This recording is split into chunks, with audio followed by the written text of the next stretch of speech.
I fixed GAs. Let's see. Oh, we got another PowerPoint presentation. Let's go. Redoing GA formats. This is kind of like what Ben was creating. Okay, balance of power. Pro votes. Pro players would retain 60% of the power in the majority vote. They receive votes based on how many pro teams agree on the GA. Ex-pro vote. Former pros trusted by the CDL and current pros would be able to see both sides and use their one vote in swing/toss-up situations. CDL representative, this is a part of the discussion, will be the biggest champion for a van vote, giving fans a say but unable to do much on their own. Okay, that makes sense. System like this with a league buy-in, the league could work in a way to find players or even orgs. Would best like to pick up players who are less likely to break GAs and cost them cash. So what is, like, how are you finding players for breaking a GA? How could you find the player for breaking the GA if there are bans in the rule set to begin with? Because technically it's in the rule set. You see what I'm saying? Like, how do we decide between one or the other? Because the person could just be like, well, it's not banned in the rule set, so I can use it. So then what's the point of this whole GA thing? Just ban it. You know what I'm saying? I don't think this could be enforced without a players union, personally. Because the GA would be endorsed by the league. I mean, I guess so. I just don't know if, I mean, maybe. It just feels weird because it's like, it's in the rule set, but now there's this GA. I feel like that they would never attach themselves to something like this, especially with the developer working on the game. The GA is endorsed by the league, it would be banned in game. So then why isn't it just banned? So there wouldn't even be a fine to players or orgs, it would just be banned. You couldn't use it, right?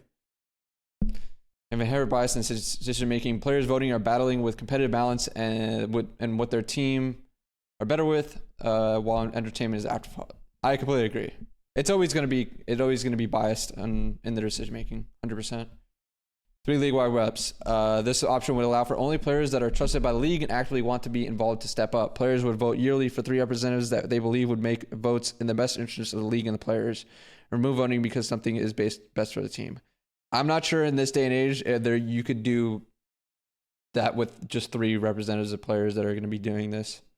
Personally, I think they're always just going to be biased with what their team should will want. It might be hard to get 3 that are actually eliminating the bias, but I like the idea. I just don't know if it's practical. Option 2, 1 rep per team. That's probably the most likely because it's already, the standard. It's just, again, the voting process is you're always going to be voting at this current day and age what might most biased for your team. But this is what they're trying to do to combat it with other representation, former pro representation. The part of the GA panel that is comprised of ex-pros, the players would have a direct say in who goes to the panel. Players would nominate ex-pros to be part of a GA discussions they believe fit to 2 criteria. They still play and know the game. That's a big one, obviously, because they should play and know the game, but they have to be in the know throughout the entire year. I think that was the main argument for a lot of people. Was like, oh, it's cool at the start of the year when you're playing ranked, but let's say we're in, May, and you might not be playing anymore. But I think I don't know. I think it's still doable. Keeping player recs active. This is the teams decide to do 1 rep per team. Any rep that doesn't show up to a meeting has their team automatically vote to keep an item on the docket in. Okay, so yeah, so if they don't show up to a meeting, they don't get a vote, basically. It's just, or they don't get to vote it out. That makes sense. Anything that has been GA'd and is being revisited defaults to int or to in and requires a majority vote to keep out. 100%. Reps that are late to meetings that are able to cast votes on anything they miss but lose out on being able to present an argument after X time. I mean, just don't be fucking late. I agree, though. This requires reps to be involved, otherwise they will be playing the base game, which is clear they don't want to do. Voting breakdown. There are 5 votes total, or in total, 3 for players and 1 each for the ex-pros and the league reps.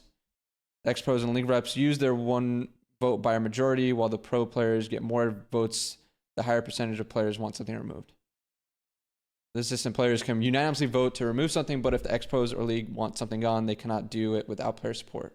Yeah, that makes sense. But I mean, it makes sense. But in practicality, isn't this just the same as?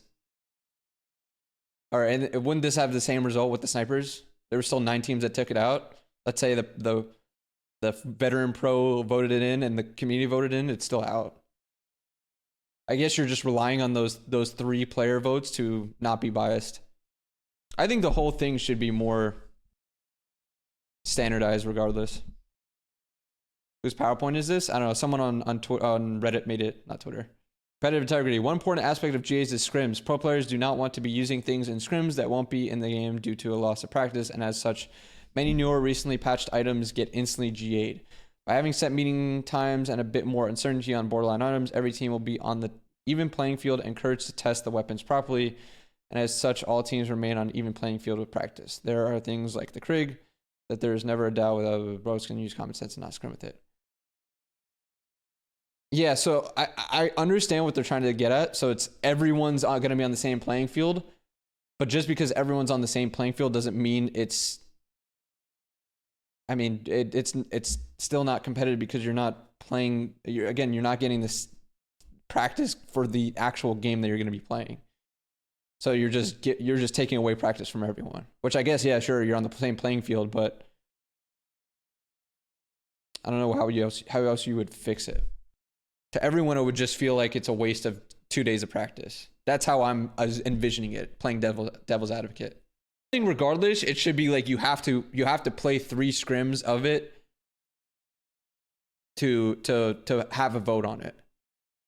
So I guess it's kind of the same thing where everyone's required to vote, or everyone's required to play with it, or play with it in.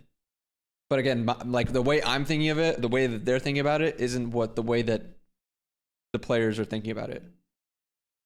Because they just don't want, they don't want to spend time testing something if it's not going to be in the game they play. And it could be, in the game that they play, but they don't want to take that risk. Oh shit. What the hell just happened? What did I press? My phone dropped on one of the keyboards. I think we were done anyway. Oh wait, accountability for broken GAs. Broken in online matches. If the team breaks the GA in an online match, the rest of the map gets finished, and the team that broke it either forfeits or replays the map depending on who won or the impact of the GA. Snaking in a 240 all hardpoint for the win is a forfeit, but while up 240 to 140, it's still a replay. How do you... I mean, I feel like there's going to be a lot of gray area with that specifically. Snaking in a 240 all hardpoint for the win is a forfeit, but while up 240 to 140, it's still a replay. Couldn't you... I mean, there's a lot of gray area, because couldn't you make the case like, oh, if he doesn't snake during that 240 to 140, we, double chain the hills and we eventually win 250 to 240 for the team that's 140? You see how that's, kind of gray area there? I feel like if you broke the G, it would have to... I DM'd you how voting will go? All right, I'll open up in a second. Broken in major. Basically the same thing as an online match with replays and map forfeits, but heftier fines as an even stronger form of putting it away. If a player snakes round 11 champs grand finals, gets fined and a forfeit on the ground. Do you think anybody else would consider trying it? It's hard to have this full rule of something that's quote unquote GA'd, but it's not banned by the league in the game, and it's a game mechanic that you can do in the game. I think it creates a weird, discrepancy between league and game or developer, because it's in the game. It's technically, you can do it. It's just, who's basing the ruling? Is it what is he doing in more than 2 pumps? You know how that's working. Who's sending the fine? Activision doesn't give a fuck. I mean, it would be CDL, I guess, in this case. But that's what I'm saying. I don't know how they would care if it's part of the game. It's technically in their game. So I don't know how you... It's such a gray area with this shit. In a perfect world, the CDL and players would align, but in reality, you have to separate the two and can't have penalties cross the line. That's what I'm saying. Like we're trying to say this like the CDL and players would align. What if the CDL is kind of taking the stance of the developer and the game itself? You know, does CDL have player reps like NBA and NFL? No. There's no union in the CDL. That's part of the issue. I think with the union, this would be a lot different, probably. All right, this is what Turtle DM'd me. Committee structure, 11 votes. 4 player reps. How to get player reps. Have all current SMGs, ARs at the start of the league vote for 2 reps. Top 2 vote. Tallies in each gun class will be your player reps, resulting in 4 representatives, 2 ARs, 2 SMGs. 4 coach reps. How to get coach reps. Have all current coaches. So the only thing about this, and I agree, like there should be, I don't know, there should be non-bias with it, but it is going to be coming with bias. So what happens if, first off, you have the 4 player reps and the 4 coach reps? What if 3 reps just aren't, or 3 teams aren't accounted for? But I guess you do vote for them. But again, with the entire bias situation, it's very, I don't know, in my opinion, very difficult. Or like, what if the coach and the player are on the same team, so one team gets technically 2 votes in some situation, you know? Oh, you can have the same team rep twice. Again, yeah, okay, that makes sense. But I'm saying more so, you still don't have every team accounted for technically, which I don't know. Maybe that's not a big deal, but I feel like it is. Then you have 1 CDL rep and then 2 veteran community reps. I do think there should be a more standardized with obviously like a CDL rep and some community/veteran reps. I do think, obviously, like you said here, that it should be a super majority of people playing or involved with the team. I just don't know how you get it so that it's a non-biased vote. I don't think you can ever avoid it. As long as there's votes and there's players or coaches, it's always going to have some sort of bias with it. But if you look, it doesn't matter what team is repped, they would have to vote as their voting base votes. So you're saying all of the SMGs vote one way, or how do the 2 SMGs vote? Are they based on only SMG votes, or how does that work? They're just a vessel for players. Okay, I see what you mean by that. It's kind of like the electoral college of Call of Duty.